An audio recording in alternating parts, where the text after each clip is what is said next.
মাটি আমার মাটির বিছানা। কথা কোন ঠিক কিনা? আমার ভাইরা বাবারা, যতক্ষণ উপার্জন ভালো না হইবে, হালাল রিজিক যতক্ষণ পেটের ভিতরে না ঢুকবে, ততক্ষণ আল্লাহ তাআলা আমার ডাক কবুল করবে না। সহিহ বুখারী শরীফের মধ্যে একটা হাদিস আছে, আল্লাহ নবী বলতেছেন, ও আমার উম্মত, মুসাফিরের দোয়া আল্লাহর দরবারে কবুল হয়, কিন্তু ওই মুসাফির যে ভ্রমণ করে আসলো, যার চুলগুলো চেহারাগুলো ধুলাবালিটা অবস্থা খারাপ, হাত দুইটা উপরের দিকে উঠাইয়া আল্লাহর ডাকে, আল্লাহ নবী মুসাফির তার হাত আল্লাহর উপরের দিকে দিয়া সে ডাকতেছে, ওমাশরাবুহু হারামুন ওমাতামুহু হারামুন ওমালবাসুহু হারামুন ওগুজিয়া বিল হারাম। কিন্তু মুসাফির হওয়া সত্ত্বেও আমার আল্লাহ তার দোয়া কেন কবুল করবে না? ও সে পানীয় খায়, ওই পানিটা তার হারাম, যে খাবারগুলো খায় ওই খাবারটা হারাম, যে পোশাকগুলো সে পরিধান করে আসছে ওই পোশাকগুলো পর্যন্ত হারাম টাকার উপার্জনের কিনা। এই জন্য তার কোনো ইবাদত বন্দেগী আল্লাহর দরবারে কবুল হবে না, তার ডাকও আল্লাহর দর পর্যন্ত পৌঁছবে না। বড় করে বলি নাউজুবিল্লাহ। সিদ্ধান্ত আপনি নিবেন, জানিয়ে দেওয়ার দায়িত্ব আমার, বাকিটা সিদ্ধান্ত আপনার। আজকের এই সমাজটার মধ্যে কেমন যেন আমরা দুনিয়া নিয়ে পাগল হয়ে গেলাম, দুনিয়া লুবি হয়ে গেলাম। ভাই ভাইয়ের শত্রু, এক ভাই আরেক ভাইকে 1 ইঞ্চি জায়গা পর্যন্ত ছাড় দেই না, অথচ আজকে মারা গেলে কালকে কবর দিলে জায়গার জায়গায় পড়ে থাকবে। ঠিক না? ধাক্কা দিয়া তো ক্ষেতের আইল কাটার যে অবস্থা, আসেনি ভাই? আল্লাহর ভয় আমাদের অন্তরে আসেনি?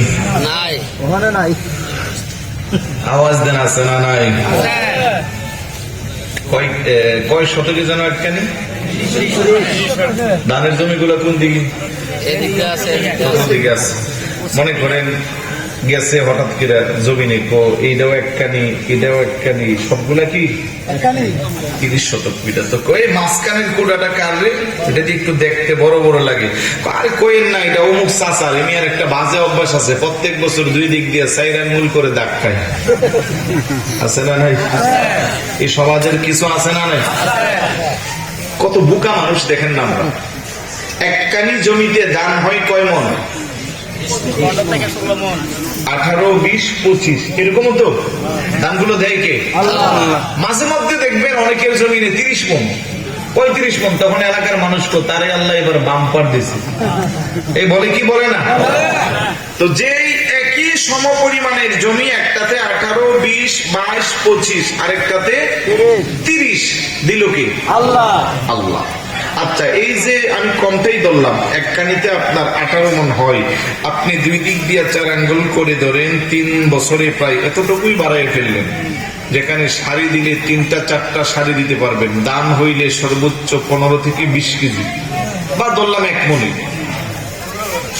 কথার কথা আর কি, 20 কেজি ধরেন, তাই তো 20 কেজি। তো আপনার জমিতে 30% মধ্যে আল্লাহর দেওয়া আপনার জন্য হালাল হইল 18 মন। আর এখন আরেকজনের আইল কেটটা 2-3টা শাড়ি বাড়াইয়া ওইখান থেকে পাইলেন 20 কেজি, তাহলে 18 মনের সাথে 20 কেজি লাগার কারণে এখন 18.5 মন, অর্থাৎ 18 মন 20 কেজি, সবটা কি হালাল না হারাম?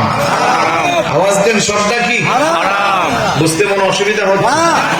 10 কেজি দুধ এখানে রাখলাম আর গাভীর 1 ফোঁটা প্রস্রাব দিলাম, এখন এটা হালাল না হারাম? আরেকটু জোরে বলুন, হালাল না হারাম? তাহলে কত বোকা মানুষ দেখেন আমরা। যে জমিতে আমি সারাদিন কষ্ট করি, রোদ্রে পড়ি, বৃষ্টিতে ভিজি, তারপরে জমির আগাছাগুলা বাঁচি, সার দেই, গোবর দেই, পানি দেই, রাতের বেলা না ঘুমাইয়া পানি পাহারা দেই, বাস্তব কথা না?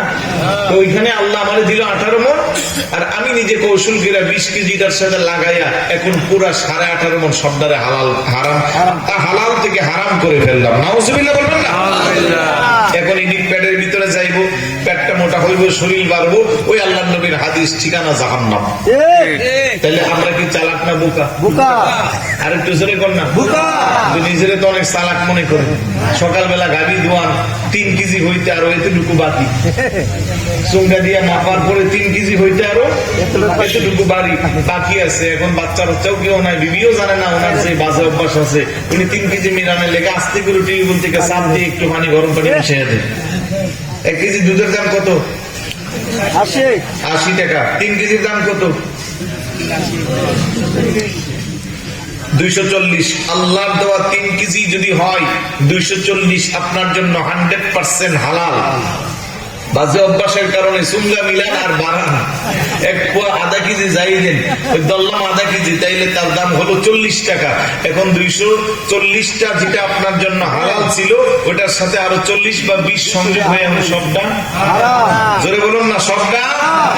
তাহলে দুধে পানি মিশায় এরকম পাক্কা ইমানদার আমাদের এলাকায় আছে না নাই?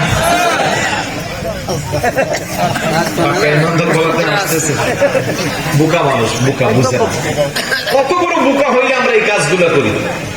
আরেক জায়গা তো আমি যখন বলছি যে এরকম আইল কাটে, পরে একজন আরেকজনকে দেখে মাফিলে দুজন ঝগড়া লেগে গেছে।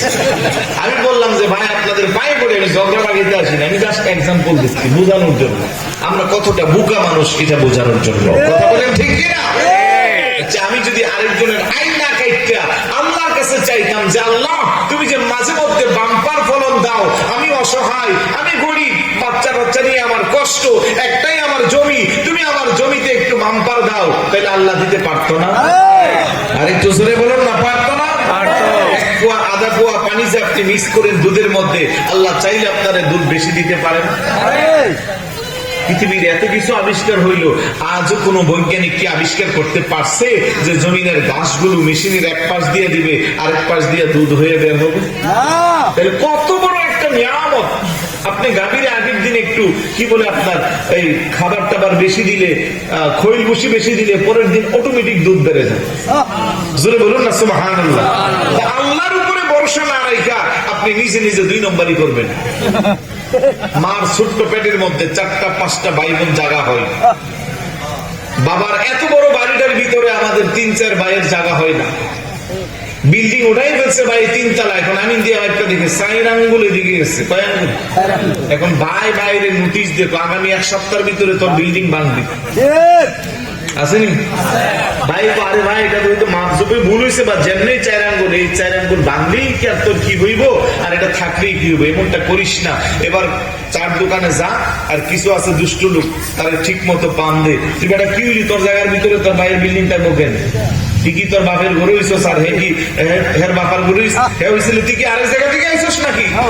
এখন তার মাথা নষ্ট। ঘরে আইলে পরে স্ত্রী একদিক দিয়া কথা, সন্তান আরেক দিক দিয়া, পরের দিন সালিশি জমা, গ্রামের 4-5 জন বললে মিটিং করে না এটা ভেঙে ফেলতে হবে, কারণ এরকম 2 নম্বর মানুষ আছে না নাই? ভাই ভাই দ্বন্দ্ব লাগাই দিতে পারলে ওদের চা পানের পয়সা লাগে না, ঠিক না? তারপরে করে মামলা করে। আমার সাথে এরকম হয়েছে, আমি যেখানে জমা পড়াই, শুক্রবারে আসলো আবাসিকের এক মানুষ আইসা বলতেছে, হুজুর সোমবারে আমার মামলার শুনানি আছে, আমার জন্য দোয়া করবেন। আমি বলছি ফি আমানিল্লাহ, যান। যাওয়ার পরে আরেকজন এসে কেন দোয়া চাইলো জিজ্ঞাসা করলেন না? আমি তো বুঝতে পারি না, ওটা আমার বড় ভাই আর কি, দোয়াটা মামলাটা কিসের এটা জিজ্ঞেস করা দরকার ছিল আপনার। আমি বলতেছি ভাই রাগ করিয়েন না, বলেন কি হয়েছে?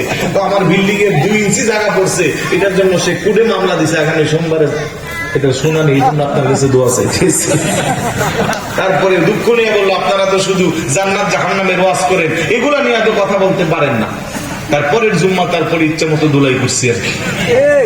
আমার জুম্মাগুলো এরকম হয়, গোটা 1 সপ্তাহের মধ্যে যা ঘটে যায় এগুলো আমি শুক্রবারে রিপ্রেজেন্ট করি, যার কারণে আমার এখানে ইউনিভার্সিটির প্রফেসর থেকে শুরু করে সরকারি উচ্চ পদস্থ আমলা কামলা 5-6 মুসল্লির ভিতরে অনেক শিক্ষিত মানুষ থাকে। আলহামদুলিল্লাহ বলেন না? আলহামদুলিল্লাহ। এখনো যে বলতেছি এটা কি খারাপ বলতেছি? বলে এরকম আছে না নাই? তারপরে দেখেন আপনার বাড়ি থেকে রাস্তায় উঠতে লাগে 30 সেকেন্ড। একটা গরিব মানুষ, তার বাড়ি এদিকে পড়ছে, তার রাস্তা নাই, আপনি এদিকটা তারে একটু রাস্তা দিলে কি সমস্যা আছে? আপনি কাঁটা তারের বেড়া দিচ্ছেন।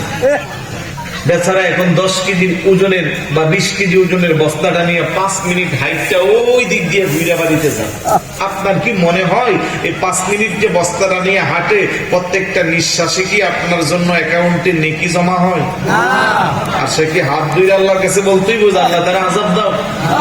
এমনিতে তো অটোমেটিক আপনার অ্যাকাউন্ট ফিল আপ হয়ে যাবে, আছে না নাই? পাশের বাড়ির মানুষটা অসহায়, বাড়ির বৃষ্টির পানিটা তার বরাবর ছেড়ে দিচ্ছে, তার পক্ষে কথা বলা লোক নাই, তার 3-4টা উপযুক্ত মেয়ে, আর 7-8টা ছেলে সব বিদেশে আছে, বিদেশি ডলার আসতেছে, টাকার গরমে চোখে কিছু দেখে না। এগুলো পরিত্যাগ করতে হবে, শুধু ইবাদত বন্দেগী নামাজ রোজা করলেই হবে না, এগুলো আগে আল্লাহর দরবারে কবুল হওয়ার জন্য রাস্তাটা ঠিক করতে হবে। কথা বলেন ঠিক? ঠিক মনে কষ্ট নিচ্ছেন? মার পেটের ভিতরে 4-5টা ভাই বোনের জায়গা হয়, বাবার বিশাল বড় বাড়িতে 1 ইঞ্চি জায়গা ছাড় দিতে পারিনি। কবরে যদি নেওয়া যাইতো না হয় করতাম আর কি। এগুলো করবেন না। ব্যবসা করেন, ব্যবসার মধ্যে হালাল পন্থা অবলম্বন করবেন, বরকত দিবে কে? আল্লাহ।